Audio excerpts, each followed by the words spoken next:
Hi, I'm Euan. And I'm Sarah. And this is Popcorn and Cumin, a transatlantic dive into film and media. with a healthy side of unrelated nonsense. Hi, and welcome to Popcorn and Cumin. Today we will be talking about the Oscars, the Academy Awards, which happened Last Sunday from time of recording, which will soon become a meaningless point of reference to in the the future. 10th, I think. Yeah. The 10th. But there was some confusion because not only was there just a time change, but they also moved the Oscars like an hour earlier than they usually are, which I think confused a lot of people. But then there was also a time change, so we thought that they would be Sunday night starting at midnight, I think, because usually it's an 8-hour time difference, but it's only 7-hour time difference between us and the West Coast of America now. So we turned it on and it had already started. But then we turned it off again, and then we had an Oscar watch party on the Tuesday. And we submitted a ballot, which we put up on our Instagram before the ceremony to sort of what our picks were. Actually, what we had picked to win based on what we thought would win and also what we were hoping would win. So me and Sarah both put up an individual bracket, and then I won. So clearly I have the best film knowledge out of the two of us. I feel like you got lucky because you ended up guessing correctly some of the categories, like documentary, short subject, or something. I'll have you know I've watched all of those documentaries. No, you haven't watched a single documentary ever. Yeah. No, you probably have. But I think you got quite lucky. And then some of the ones you got wrong, I thought, I think you should have gotten those right. But what ones did I get wrong? There was only a couple. Yeah. Well, we'll get to that. And I'll tell you when I thought you should have been right. Okay. So first, before we jump into a sort of recap and examination of the Oscars, who won what, etc., we are going to do our cross-border factoids. Euan, would you like to go first? So my cross-border factoid is something that's only really been made apparent to me by Sarah, but because it's not something I think I would have ever noticed or ever, I don't think my brain would have triggered anything to say that this is a difference, but cucumber in the UK are grown generally, or at least the ones you buy in stores, are longer and thinner than cucumbers in America. And their outside surface is more rough and bumpy. Where? Here in the UK. Whereas it's smooth, shorter, and fatter. And so also they come wrapped in plastic in the UK. I'm not entirely sure why they are here and not in the US. I'm gonna bet that it's because the ones in the US are like pumped full of all sorts of chemicals and stuff, which stop them from going bad quickly. But then it also means that like there's no point wrapping them in plastic because they will kill anything that comes into contact with them. Or the UK has to ship them from further and can't grow them, so then they have to be more well preserved. Where are cucumbers indigenous to? I do not know. Just while Sarah's looking this up, fun fact for everyone out there: anyone in history who's ever eaten a cucumber has died. What? Anyone who's ever eaten a cucumber has died. What does that mean? Well, it's just a fact, isn't it? Cucumbers originated in India, which I feel like is quite a different climate from the UK. They are ideally kept from 18 to 25 degrees Celsius or 64 to 77 degrees Fahrenheit, which is a bit warmer than the UK tends to be, I think. Not recently. It's heating up recently. But you could grow them in like greenhouses probably. Yeah. No bother. Well, the plastic wrapping on these cucumbers are very hard to get off. It's very annoying, and it's bad for the environment, so. Yeah, I agree. I would say get rid of the plastic wrapping, everyone. Yeah.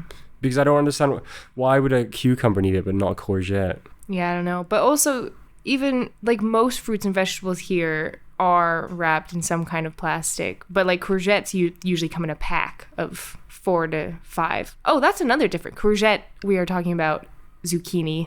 It's called courgette in the UK and zucchini in the US. Courgette is a better name. Well, it's just a French name, isn't it? Well, so are you saying that French things are better? That's the language of love. Well, a lot of English words are French in nature. Not Germanic. No, I mean, some are Germanic as well. Some are Scots in nature. We are definitely not linguistic experts. So, okay, well, that's my difference. Is courgette is zucchini. No, that's my difference. No, yours was the wrapped in plastic. That's your difference? I'm taking that as my difference. Well, there you go. There you go. And I'll save my other difference for another time. Okay. Stay tuned for that. All right, well, now that we've learned about vegetables and are cucumbers vegetable? Yes. But they have seeds, as some might argue.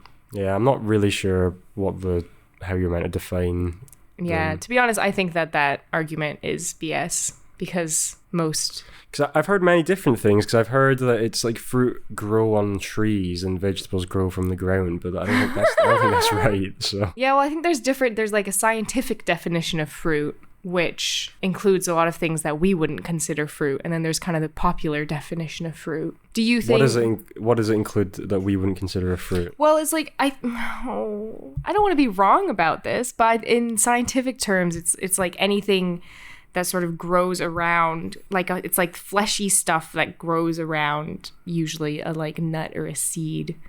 Oh, okay. An avocado is a fruit then? Yeah. Well, is an avocado a vegetable? I want to say it's a fruit. Now I'm questioning everything. Yeah. What's the classic one that people argue about? Potato. No, it's an. People say, is it No one says it's a fruit.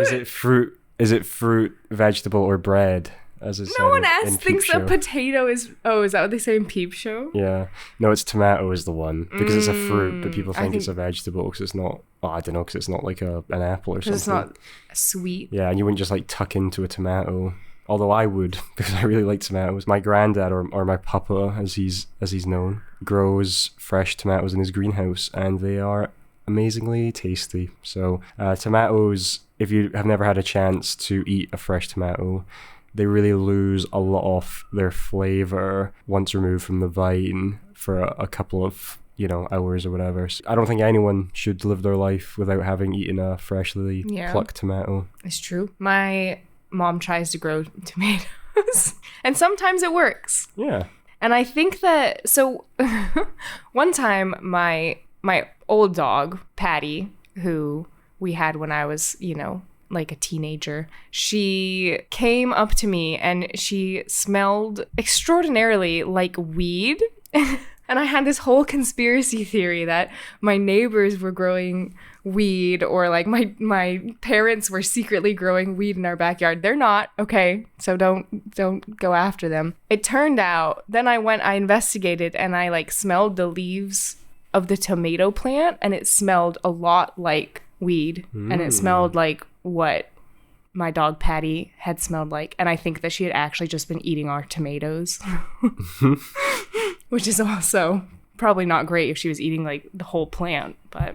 Well, she ate other things, right? She ate soap, God. She ate... butter, a whole stick of butter. Yeah. Well, never mind, that's too gross. In some ways, it was good that she survived as long as she did. Yes. For all the things she ate. It's true. And I was correct about the scientific definition of a fruit, or in a botanical sense, a fruit is the fleshy or dry, so it doesn't have to be fleshy, ripened ovary of a flowering plant enclosing the seeds or seeds. Apricots, bananas, and grapes, as well as bean pods, corn grains, tomatoes, cucumbers, and acorns and almonds are all technically fruit. So that's what I was thinking of, is the like nuts in a botanical sense would be considered like fruits, quote unquote. Whereas, we wouldn't think of that as a fruit. No. But wow, we really have derailed. You've learned a lot today, folks, and we haven't even started. Yes. If you don't know the Oscar results, you're going to learn a whole lot more as well. You are. So the Oscar results. We are not going to go over every single result, but we will say the result, and then if we have more to say about it, we will.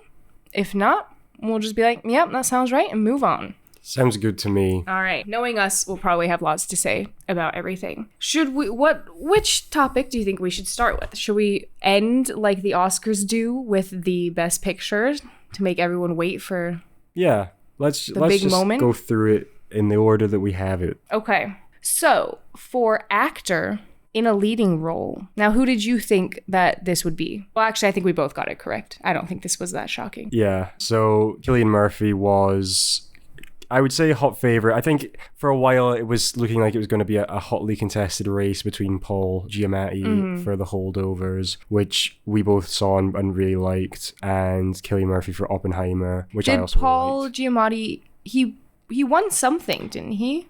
Yeah, I think he won one of the preliminary awards, but I think Cillian won at Screen Actors Guild and BAFTA, so at that point the kind of writing was sort of on the wall. But so the winner was Cillian Murphy for Oppenheimer. I mean, that is what I guessed would happen, but I've got to say I'm not happy with that. Well, Sarah's point in a previous podcast, she said that most of Cillian Murphy's acting was very neutral, and it was enhanced by the editing work, or really all of the other things going on in the film, to try and the fast cuts to things that are happening while has this sort of blanket stare on his face as if he's experiencing some form of trauma, which I do think helped. Yeah, but he basically just has one face the whole time, Yeah. I mean, I feel like it's more nuanced, and I thought it's obviously it's a good performance, but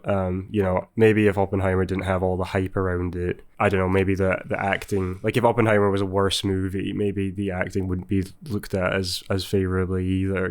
It's one of those things where it just becomes hype storm. I mean, I'm more positive on Oppenheimer than you, although I know we've gone over this and you do like it, and I did think for a 3-hour long movie about this guy's life over many decades, he did a pretty good job portraying him at different stages of his life. And for a guy who's pushing 50, he kind of seemed fairly believable as a younger Oppenheimer and then as an older Oppenheimer as well. So I mean, I thought it was a good performance. Yeah, it's just the whole cast of The Holdovers, they just seem so nice and wholesome, and I wanted Paul to win just because he seems like a really nice guy. To be honest, I did not have a single person for Best Actor that I was really super enthusiastic about in terms of performance, but I just think Paul Giamatti's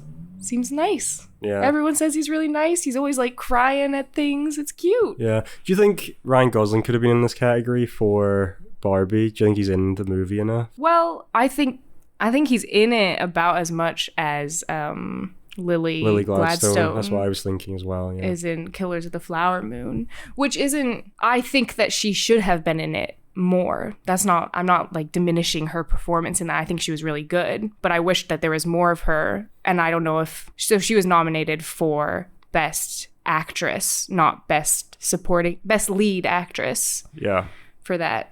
In the same way that Euan is suggesting that Ryan Gosling could have been nominated. But I'm sure they thought that he was less likely to win as lead actor. Well, yeah, I mean, but the supporting actor category was pretty stacked as well. So we have, for actor in a supporting role, Robert Downey Jr. won, which he was a massive favorite going into it. I think he'd won basically every preliminary award, and that was really no surprise. So me and Sarah had both picked him, who we expected to win, and I think we'd also both picked Mark Ruffalo as who we were rooting for, as we both really liked his performance in Poor Things. It was very funny. I guess it's just one of those where in both instances, I mean, Paul Giamatti's performance in The Holdovers is it's a comedic performance, but there is also a lot of heart and depth to it. Whereas in Oppenheimer, Cillian Murphy, Robert Downey Jr., these are very serious dramas and roles.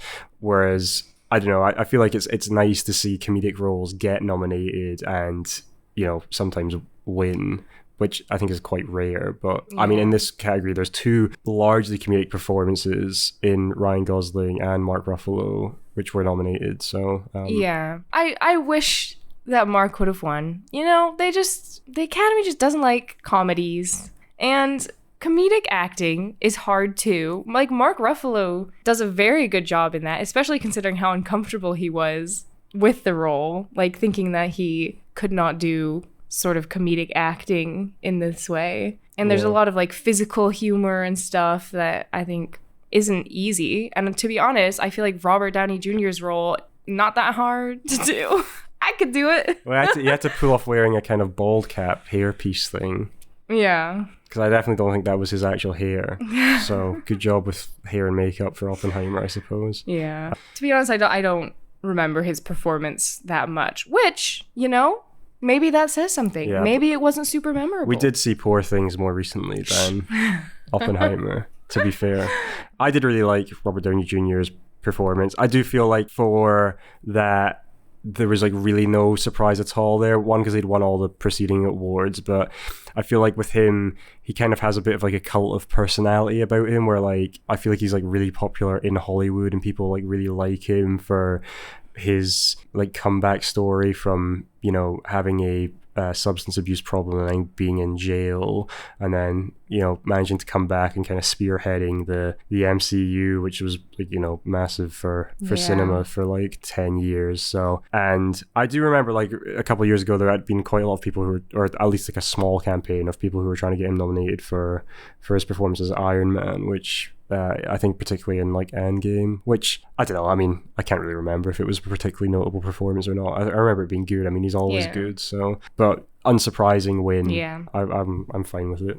Yeah, it's whatever. Okay, so next is actress in a leading role, and this one, leading up to it, people were sort of thinking it was between Emma Stone and Lily Gladstone. Oh, 2 stones. Yeah. Isn't that weird? Yeah, I saw someone tweeting like Lily is Gladstone won when she was applauding when Emma Stone won. Very silly. Yeah. Very silly. So I chose Emma Stone as who I thought would win and who I wanted to win. Even though I did I really liked Lily Gladstone in Killers of the Flower Moon. I just wish she was in it more. And I thought that Emma Stone's performance in Poor Things was, again, like very difficult to do as well as she did. You know, she has to have pretend. Acting is pretending. She had to have the brain of a child in an adult woman's body and be moving and speaking in a way like a child with a developing brain, but her brain develops throughout the movie. So in each scene, you know, she has it's slightly different where her sort of brain development is supposed to be. I just think it sounds like a really difficult role to play, and I think she did it really well. Yeah, I mean, it's a better performance than so this is her second Oscar win, so she won previously for La La Land, and I think that's a better performance than in La La Land. Yes. Poor Things, so I agree. Yeah, so it's not that surprising that she won, but yeah, Emma Stone and Lily Gladstone were the big 2 favorites battling it out. I mean, Emma Stone, I think, had won the BAFTA. I think maybe Lily Gladstone had won the Screen Actors Guild Award, so it was like not exactly a clear favorite going into it. Yeah. I do think like Lily Gladstone, I mean, I'm never really sure like how they decide these things, but I think she could have been in like supporting, like as we were just saying, is Lily Gladstone in Killers of the Flower Moon more than Ryan Gosling is in Barbie? Yeah, and I guess it's not only screen time, but also sort of how much the plot is like driven by that character. Like, I'm not sure how they. Yeah, I don't really know. Like, so I feel like maybe Hannibal Lecter, whoever played him, Anthony Hopkins in Silence of the Lambs, he won an Oscar and he was only on screen for I think like 18 minutes, but I think it might have been for like leading role. Which is like, I think it might have been. Yeah, I think it might have been. That's shocking. I'm not sure about that, so don't shout at me if that was wrong. I picked Lily Gladstone. I was thinking there'd been a lot of talk beforehand about how I think she was the first Native American person to be nominated for an Oscar. And obviously, you know, Oscars have had some trouble with diversity. Mm-hmm. And I mean, even with the winners, I think it's like 3 of the acting awards. It's 3 white people and a black woman. So I mean, spoiler, not entirely. Well, we don't know who that is yet. I guess it's not entirely like not diverse, but it's still not super diverse. So I don't know. I thought it was like a performance that would be worthy of winning the Oscar, and it could help their reputation a little bit. I mean, the Academy really doesn't have a good reputation with Indigenous people in America after the thing that happened when Marlon Brando didn't want to accept his award in like the 70s for something, and then he sent out someone from a Native American community to like speak at the Oscars, and then she got like booed by like the whole crowd. Yeah. And then why? I think because she was saying that like some like Western movies were like exploitative of, and I think it was like trying to like raise awareness for struggles. And they booed her? Yeah. Well, apparently John Wayne, who's like a kind of famous, or was like a famous like American like cowboy actor or whatever, had to be like restrained backstage from like going out and like trying to fight her or something. Yeah. It was really... Oh my gosh. Yeah. They issued like a verbal apology to her, I think last year sometime. Last year? Yeah. It took them 50 years? Yeah. Not great. But I thought Emma Stone's performance was great as well, so... Yeah, I definitely would have been happy with either of them winning, to be honest. Yeah. I thought that in my opinion, I thought that the leading actress category, personally, I thought was stronger than the leading actor. Well, especially with those two. Yeah. I mean... No, because we haven't seen Der Maestro. Sandra Hüller, she was excellent as well. I would have been happy with her winning too. She was phenomenal. Yeah, no, that was a great performance as well. That's I think in Anatomy of a Fall. Yeah, I think if that was an American movie, maybe she would have had more of a chance of winning. You know, because I just don't think it would have had like the same level of visibility for widespread audiences. Like international films, I think always have a bit of a struggle at the Oscars. The only one I can think of like recently is like Parasite. That's done really well. But even then, I don't think that won any of the acting awards. So moving on to actress in a supporting role. Davine Joy Randolph from The Holdovers. She won, and she'd won I think every like preceding award. So again, that was very unsurprising. But very welcome. Yeah, very good for her, I suppose. We both picked her to win, and we both picked her as who we wanted to win. So that's the first sweep, I think, that we've had of Euan and Sarah and the Academy voters all being in line. So maybe in future, how the Oscars is actually going to change, and they're going to do an initial vote with the Academy, and then ultimately me and Sarah decide who gets to win the award. I think that's the fairest way. We are the experts. Way. Yeah. I mean, and we're not biased. No, we have no bias. No. Okay, moving on to... Oh, well, do we just want to say real quick that her performance in The Holdovers was very, very good. We also really like her from Only Murders in the Building. Yeah. And again, because the Holdovers cast, they all just seem like so sweet. And whenever she gives speeches, it seems really heartfelt, and she always... like cries, which kind of makes me tear up. And I don't know, her and Paul Giamatti seem like very wholesome people, and I was happy for her. I was very happy for her. Okay, now we can move on.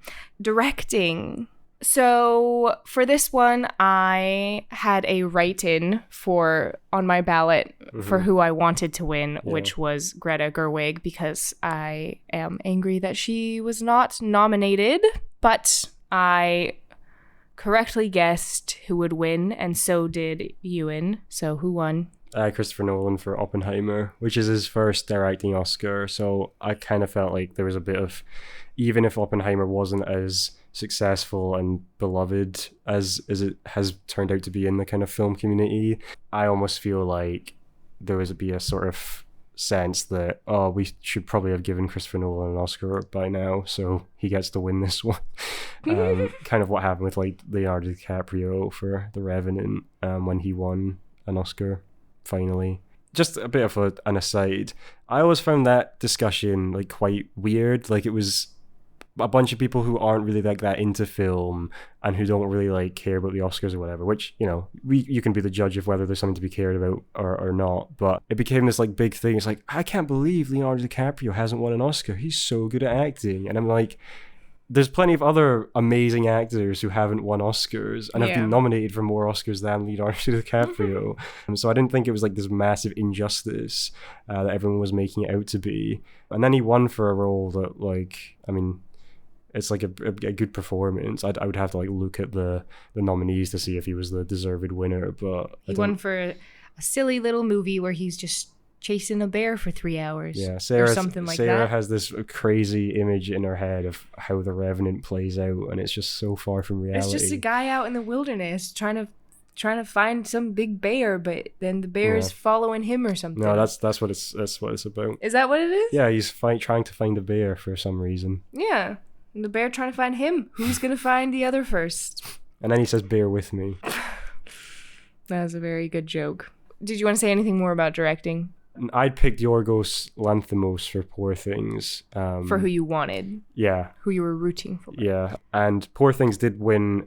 But basically, all of the technical categories have been split between Oppenheimer and Poor Things. So I think in another year, if Oppenheimer didn't exist, maybe Poor Things would have won. Who knows? Won directing. Yeah. Or just other, technical categories. Yeah, so for example, for film editing, Oppenheimer won, which we both guessed would happen.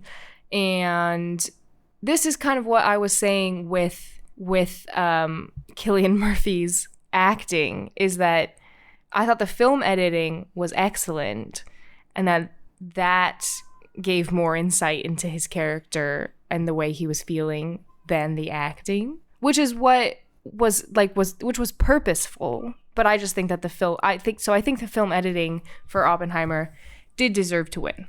Yeah. It was kind of interesting when the editor accepted the award, and she was making out like, oh, thanks to Christopher Nolan for like giving me this like chance and stuff. I was just surprised because I thought because he's like an established filmmaker, and he has like worked with some like the same actors for like a bunch of different movies. I just thought you'd have like a crew that he uses for like every movie, but it kind of seems like the same guy for score, which I think it also won for. When he came up, he was also kind of making out like, oh, thanks for giving me this like chance, Christopher Nolan and Emma Thomas, on this movie. So I assumed that was the first time they'd worked together, but I just had assumed that it would be like the same people every time with his movies. So that was interesting. Just interesting into the sort of creative process. Yeah, I think that's nice. Like, I understand feeling comfortable working with the same people and the same actors, but I think that switching up your team definitely can improve the creativity, and you're not just stuck in doing the same thing over and over. Maybe after Tenet, he was like, all right, I gotta do something different. Yeah, and what's interesting about film editing is, I can't remember if it was in my film class or I just saw an interview but when you see good film editing, really, you're supposed to feel like you don't know that the editing is there. Like, if you notice the editing, usually something is wrong. But in terms of the Oscars, they're not going to just give out awards for editing that is invisible. So I don't know. I feel like for awards and stuff, the editing has to be more purposeful and more visible in the film, which I just think is interesting. I feel like a good barometer for measuring how good editing is if it can make a film feel shorter than it is. Which Oppenheimer, while being quite long at 3 hours, I personally was engaged basically the whole time and didn't think it was as long as 3 hours, which I've seen other movies and thought it was longer. I mean, we don't necessarily agree on that. So. See, I thought it felt quite long, but I still thought that the editing was good more in terms of the stylistic cuts, and because there's a lot where it's the editing, cinematography, and the sound all are quite coordinated to create the like stressful feels that he's feeling. Not stressful, what is like the traumatic, when it sort of starts zooming in on him and then like cutting to other things while the music is like very tense, and that's why I don't want to see it again. Yeah, we might get copyright strike after that reenactment of the Oppenheimer score. That's exactly what it sounds like. Okay, well, I feel like that brings us nicely into, kind of music for best original song, which Euan was not happy Well, I with. feel a bit bad just because. So what was I made for by Billie Eilish. By Barbie. Yeah, by Barbie. By Billie Eilish was... Didn't her brother also write it? Yeah, but when it's like performed, I think it's just like Billie Eilish, but then it's like because it was written by her and Phineas, her brother, like it's they both get an award. I don't really know how it works. I mean, it is a good song. I think it's probably better than the James Bond song that she also won for, which fun fact, past 3 James Bond songs have all been, well, for each James Bond movie that have come out, have all been nominated and won the Oscar. So if you get to do a Bond theme, you'll probably win an Oscar, it seems like. Well, they are usually very good. Yeah, so I don't know, I'm just a bit sick of Billie Eilish like winning every award she's ever nominated for. But you say that, and then we were like, oh, how many Oscars has she won? You know, one other one. That's one other award. No, but she's released 2 songs that have been nominated for, I mean, she's only like 22 or something. She's released 2 songs that have been nominated for Best Original Song at the Oscars. She's won both. She's released 2 albums. They've both been nominated for Best Album at the Grammys. She's won both. The first year, she won like every Grammy award. I don't know, I just feel like it's one of those, you get these instances of people where like critics just like go like stark raving mad for him. Like Oppenheimer? Yeah, but I mean, even then, like Christopher Nolan has had that sort of, people think he's like acclaimed and everything, but he's never won an Oscar before. Billie Eilish won an Oscar before him. Well deserved. Think about that. Yeah. I don't know. I really like the song What Was I Made For? I think that made me tear up in the movie, and I liked those themes of Barbie of you know like what it means to be human and how sometimes being human kind of sucks, but then also it's kind of beautiful. I feel like that's what the song is about, and it really resonated with me. So I was very happy that it won, but I kind of understand. But what do you think should have won instead? I liked the song from Killers of the Flower Moon, and I liked this song, and I liked I'm Just Ken. And I also like the Dua Lipa song from Barbie that wasn't nominated. Yeah, I feel like we could have had 3 Barbie songs on here. And if we added, what's the Dua Lipa one? Dance the Night. Because apparently some plagiarism allegations have come up. The Oscars don't care about that, though. But so all 5 original song nominees were performed live at the Oscars ceremony. And Ryan Gosling has been sort of teasing that he wants to perform I'm Just Ken at the Oscars. And I didn't realize that they perform all of the nominated songs. They did that last year, but I don't know if that was like a new thing or they've started doing further back than that. Yeah. So I was very excited when he started singing I'm Just Ken. And because he's so funny. And he's actually like a decent singer, which I was kind of surprised by. I know he's in La La Land, but personally, I don't think he's that great in La La Land. But I think that I'm Just Ken actually like fits his voice really well. You don't think his singing's that great in La La Land? Yeah, I think it's lame and weak. sorry, Ryan. But I think that also has to do with the mixing. So sorry, mixers. But I think who else is to blame, Sarah? I really liked La La Land, but I thought that the vocals and mixing in it was not his strong point. Not, yeah. Kind of like The Greatest Showman. I feel like they kind of screwed that up, but... Yeah. If only they could have had Zac Efron in every role. Yeah. But I think that more had to do with the mixing. I think that the vocalists were perfectly talented. Yeah. For Greatest Showman. But anyway, back to I'm Just Ken. They clearly put all of their, like, production money into this one. Like, they had 5 songs, but this one, they had 70 backup dancer Kens. I don't know how they even all fit on that stage. And, like, tons of lights and all the production value. It was very fun, the performance. Like, I liked him going to like different members of the audience and like giving them a mic to sing. Yeah. And like Greta Gerwig. Yeah, and then when he like takes the camera guy's like hand and leads him onto the stage and stuff, it was this manly hand. Yeah. Yeah. It was a grand old time. And I think, I put that as what I was like rooting for to win. You did? Yeah. Just because I mean, I'm just going for the vibes of it, you know? And I just Yeah. thought it was a fun celebration for... And not everything has to be like really like, you know, sort of melancholic and Yeah. serious, you know? Well, again, it goes back to that Academy doesn't value comedic anything. Yeah. It's got to be serious. It's got to be dramatic. So, I mean, I would have... I was like not surprised. What was I made for? One, I was fully expecting that, and I'm not upset about it at all. Or maybe I'm a little bit upset.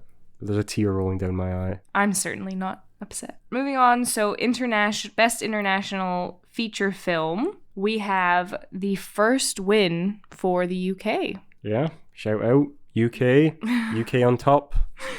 Which won with the Zone of Interest. Yeah, which we haven't seen, but we mean to see probably sometime. But we've heard a lot about. And was this at one point, was it foreign language films? Did the category change? I don't know, yeah. It seems strange. Because I thought that part of maybe the point of it was to highlight foreign language films that wouldn't otherwise necessarily be highlighted or nominated in the Oscars. Yeah. But like probably wrongly so, but I thought that was kind of maybe the point of the category.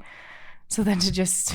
Yeah, I don't really understand. Like, because you would think if that wasn't the definition, then like I would have previously seen like way more, you know, British stuff get. And I just mean because if it's like a British movie, it's going to be in English, and therefore the American voters are more likely to have seen watch it. Yeah. But maybe is the Zone of Interest because it takes place in Germany, and I thought it was maybe a German film. But do you know if they speak German throughout? I don't know. Okay. Probably. But so maybe it is a know. foreign language. I didn't know it was British until they made the point of saying this is the first like British win for an international feature film. So, and I felt immensely proud. And the other thing that Zone of Interest won was sound, which I actually successfully... Yeah, that was the one of the ones I got wrong. Because even though we haven't seen it, I've seen some interviews, and they seem to have put quite a lot of thought into the sound design. And I guess they would do like almost hour-long takes simultaneously. So it takes place like in a house, and there's a bunch of different rooms in the house, and they would have like scenes going on at the same time, like not long shots, that's a different thing, but long takes of like one scene happening in the kitchen while another scene is simultaneously happening in the bedroom, and while another scene is happening, you know, outside in the yard. And I think they also had a lot of sound effects coming because, you know, they live next door to, I'm not sure if it's Auschwitz or... Yeah, a concentration camp. And so then they would also mix it in with sounds like from the camp that would all add up to a very like subtle but looming presence of a powerful sense of dread. That's another Peep Show reference. Oh. So with that knowledge, I was like, okay, even though Oppenheimer, I genuinely think the sound design was pretty good in Oppenheimer, but I mean, I think that they've done a lot of creative things in the Zone of Interest, and clearly put a lot of thought and effort and done something different with the sound design, which I think it's always good to encourage people thinking out of the box. Yeah, you've convinced me. I would award it the same way. All right. I'd actually heard, like, I don't think I'd heard as much as you about the sound, but I had read something that was saying, wow, the sound in Zone of Interest was really good. So I almost picked that, but I was kind of just expecting Oppenheimer to win that. Yeah. So then, therefore, I didn't pick it. Right. Well, normally, like, you don't hear stuff about sound design for anything. So even the fact that, you know, yeah, we've heard probably if we'd seen Zone of Interest, I'd have picked that as the one I was rooting for. Okay, sure. But then, but you thought... I would have still thought Oppenheimer would have won. Yeah. So. Everyone just loves Oppenheimer. Okay, so we only have 2 more categories we are going to talk about. Never mind. First, Euan is going to give a shout out. Shout out to Godzilla -1, which won visual effects, which I didn't even pick that I was expecting it to win, because I just didn't think it would. But I saw that visual effects in that very good, made for a lot less money than a lot of like American studios managed to do with visual effects. looking at you, Marvel. However, I'm sure there's a lot of like crunch and stuff involved, so that's Yeah. probably bad. But that was cool to see. And I did read a story that apparently they were, I think you to like submit something for an Oscar, you have to pay like a $400 like fee to like nominate it, and they were like didn't even want to pay that to nominate it because they just didn't think they would like either get like make the short list or win. But it won, so good for them. And that was nice for the acceptance speech for that. A big team came up from the film, and they all were carrying like little mini Godzillas. Babyzillas. which was really cute. And then it was actually a little bit uncomfortable because that was one of the only speeches where the like get off the stage music started playing, and it started playing right as they started like honoring someone who had died. Yeah, so then they stopped playing. And and it was that was one of the uncomfortable moments of the Oscars. Yeah, you get these sort of like moments of awkwardness of the show, but I think that kind of helps like legitimize that the people who win don't know they're going to win beforehand, because true. they don't have a chance to like set up a running order to like exact. Yeah, there were definitely some very interesting kind of transitional music choices where, so for example, after the like documentary awards were given out, then they would play this like super peppy, happy music right after, they had just given a speech about like Ukraine or something. Mm-hmm. And it was just very bad planning. I mean, they wouldn't know who would win, but you would think most documentaries aren't happy, peppy. Yeah, I think it sort of goes to show, like, maybe in some ways why award ceremonies like this are kind of a bit silly, because of the amount of like tonal whiplash you get. Where it's like this big celebration of like ultimately like things that don't really matter, but then a little bit of the only like spotlight people get to like talk about some like things that actually are like important in the world, about like conflicts and things. People get like 30 seconds to talk about it and then get played off the stage. Yeah. There was also, they just randomly started playing Pirates of the Caribbean. That was interesting. That was random and fun. There was nothing to do with Pirates of the Caribbean. No one from that movie came on stage afterwards. It was just good times. And okay, second to last category we're talking about is writing. I guess we could just talk about both writing ones, but for adapted screenplay, Euan had some questions about what qualifies something to be adapted. Yeah, because, well, you look at the rest of these nominees, there's American Fiction, which is adapted from a book, Oppenheimer, which is adapted from a non-fiction book, Poor Things, which is adapted from a book, a fictional book, and Zone of Interest, which I'm not sure, I presume is adapted also from a book. But then the real red herring here is Barbie, which is just based on the toy brand Barbie. So I think this was maybe a little bit controversial when the nominees came out as why Barbie was even nominated in this category. I mean, I don't really mind. It is adapted from something else. It's just normally, I don't think that is how the definition is used. So I just raised some questions for me. But Sarah here has the definition for what can be counted. Yes, the official Wikipedia definition. The official definition from Wikipedia. The Academy Award for Best Adapted Screenplay is the Academy Award for the best screenplay adapted from previously established material. The most frequently adapted media are novels, but adapted narrative formats include stage plays, musicals, short stories, TV series, and even other films and film characters.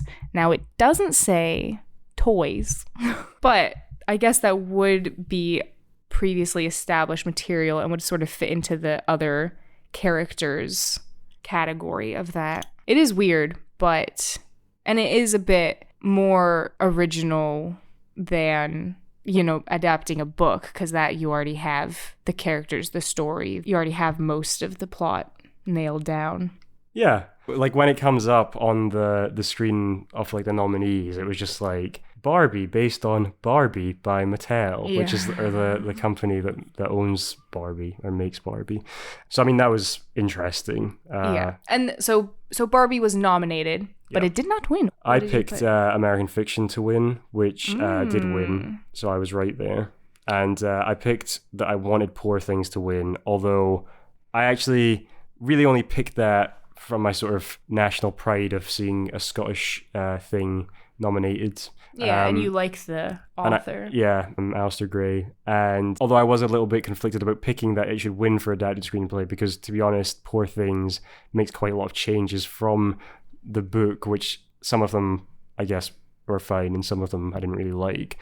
Notably, the complete erasure of Scotland from the movie. Sad. Yeah. And I was also, I mean, no offense, Emma Stone, but a little personal gripe I have to pick with you. Because then in her acceptance speech, she said... So in her acceptance speech for Best Actress. Yeah, she thanked Yorgos Lanthimos, who's the director and... Good pronunciation. Yeah, thanks. And writer of the screenplay for Poor Things, and she said thanks for giving Bella to me, which is the character she plays in Poor Things. But I was thinking, he did direct the movie and like write the screenplay, but he didn't create the character. No. So, and no one thanked Alistair Gray at any point. The only time his name was shown was in this category when it said Poor Things based on Poor Things by Alistair Gray. So, yeah, that did kind of piss me off a little bit. Yeah.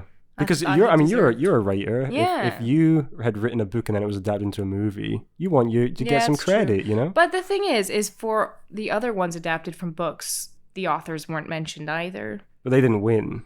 Well, I suppose, for Oppenheimer, he didn't mention the guy like who wrote American the book. Fiction, they didn't mention that one Best Adapted Screenplay. Oh, yeah. They didn't mention the original book at all. Yeah, well, maybe if I'd had any connection to that book, maybe I'd have then also you'd be been mad annoyed. too. Yeah.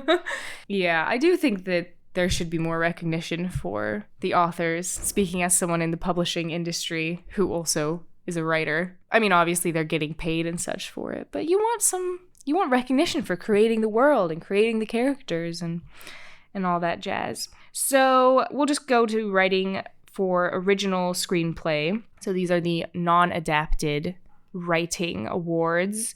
And I thought that Anatomy of a Fall would win. And Euan also thought that Anatomy of a Fall would win. And we were both correct. Nice. That was a high five. So... we both wanted Past Lives to win. Yeah. So we both picked Past Lives as what we were rooting for. I remember loving we saw it quite a long time ago now, but it was one of the few movies where I walked out of the movie theater and I was kind of like, no notes. That was an excellent film, excellent characters. Their relationship is interesting and unique. And yeah, I thought it was a really interesting examination of a relationship. Yeah, I thought Past Lives was great. A shame maybe in another year it could have got some more love. I mean, it wasn't nominated for directing, or any of the actors weren't nominated, which I was a bit surprised when the nominees came out. That, like, it was the lack of director Past definitely Lives. should have been nominated. Yeah. Get Scorsese out of there. Is that how you say that? Yeah, nice. Okay. Good job. Yeah, I do. We also both. Well, I'll speak for myself. I also really liked Anatomy of a Fall. I thought that the acting in that was really good and that the movie was interesting. And it was a sort of, as someone who watches a lot of murder mystery type things, it was interesting. I mean, it's probably been done to some extent before, but it seemed like a refreshing sort of take where it was more of a courtroom drama, and the goal of the movie is not actually really to find out who did it. Did he fall accidentally or did she push him? The goal of the movie is the journey, I guess. I don't know if the French legal system is actually how it is portrayed in the film, but it seems I'm never going to move to France just based on if that is a true depiction of the French criminal system, because if anything, God forbid, I'm going to be implicated in any sort of criminal activity, I don't trust them to get me to find justice, you know? Yeah. But and the being that I think should have won Best Actor was also in that movie. Messi the dog. Messi the dog. Yeah. Such a good actor. I know, yeah. So good, so cute, so sweet. Yeah, he was great. Sarah's favorite moment of the Oscars was when the camera cut to Messi the dog in the audience, he was applauding Robert Downey Jr. winning his supporting actor award. That was so funny. I know. I wish that it would have won more things so that Messi could have gone up on stage. Did he go up for original screenplay? I'm not sure. I think it's just the writer who goes up, not the I would a bring the dog. dog. If I wrote that, I'd be like, Messi, get on up here. Yeah, it was the director and her. I think it was their. I think maybe they're together. They both had written the screenplay, but yeah, Justine Triet and a guy, another man. Not another man. Justine Triet is a woman. Yeah, she's the one woman allowed to be nominated for Best Director. Oh, those are the rules. Yeah. All right. And now we are on to Best Picture. Yeah, which we've seen 8 of the 10 movies, so we did most of our homework. Yeah, and we'll probably see The Zone of Interest at some point. Yeah. I don't think we'll see. Well, I personally have no interest in seeing. Yeah, I think Maestro. if Maestro had got a better reception, but all I've heard about it is really that it's like good and a bit Oscar baity. But like, I mean, I've heard it's good and watchable, but I haven't heard it's like amazing. If I'd heard it was, great, I would maybe be like, oh yeah, I'll check it out or whatever. But Maestro just doesn't sound that appealing to me. I do not need to see another goddamn biopic about a man. I'm sick of these biopics. How many biopics have you watched recently? Oppenheimer. Anyone? No, because I don't watch them because I don't like them. You liked Oppenheimer though. You keep digging you keep digging a hole for yourself here. Well, that is why that is the only one that I watched because it was good. Yeah. But that doesn't mean that Nolan could have done a different film that was about a less man biopic topic. I don't know if that made sense. Oh well. All right, Best Picture. The winner is.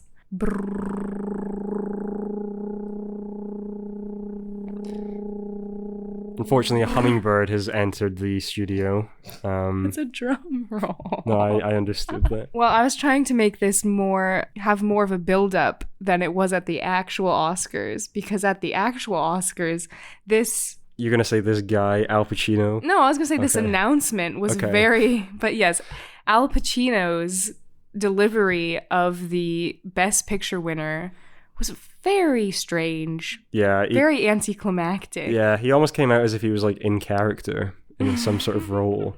And he, normally they read out the nominees and then there's a bit of like a kind of suspense and then it's like, and then the Oscar goes to, and he just like opened the... He didn't even read the nominees. Yeah, he just said, and my eyes see Oppenheimer, and then there was a kind of like pause when people weren't sure if he'd said that. And then, yeah. Are your eyes correct? Yeah. So that was interesting. That was very, Yeah. I kind of feel a little bit because obviously like Past Lives, for example, didn't win. It was only nominated in one other category, and so it didn't get read out as like Best Picture. Like I'm sure people would. I mean, there's probably some people watching the ceremony who are like, "Oh, what are the good movies that I can watch after this?" And then if the names aren't read out, and people might not know to go watch it, Did it? Because they did these little sort of like transitions, previews / kind of trailers, snippets of the movies. Was that all of the Best Pictures that they did that for? Did they do that for Past Lives? They did it for a lot of them. I feel like I can't remember if they got through all 10, but they definitely did it for a lot of them. Do you remember if Past Lives got one? I think so. Good. Yeah, good for them. Yeah. Yeah. Go watch Past Lives. It's really good. So for the ones we did see, I mean, we both picked Oppenheimer to win. Wait, we didn't even say who won. Well, you said my icy Oppenheimer. Oh, yeah. Yeah. We did it just as anticlimactically. Yeah. We both expected Oppenheimer to win. Oppenheimer was my favorite movie of last year, so I was happy with that outcome. Sarah picked Barbie to win, so, Barbenheimer lives on. Well, I chose Oppenheimer as what I thought would win, and Barbie as what I wanted to win. Yeah. Which brings me to so in our Golden Globes episode, we concluded our favorite movies of 2023.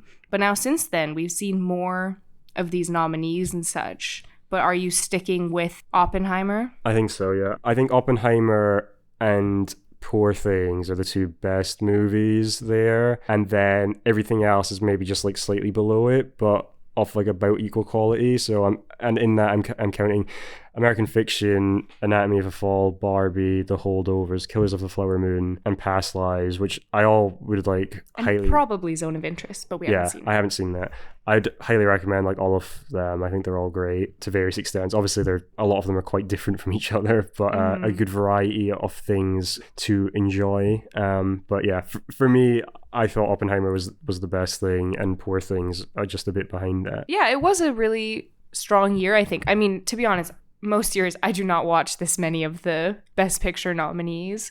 But yeah, none of them that we watched did I watch it and think that was bad or like that was a waste of time. I mean, some of them were way too freaking long. Like Killers of the Flower Moon was way too long. Oh my God. But I still think it was a good film. So there you have it.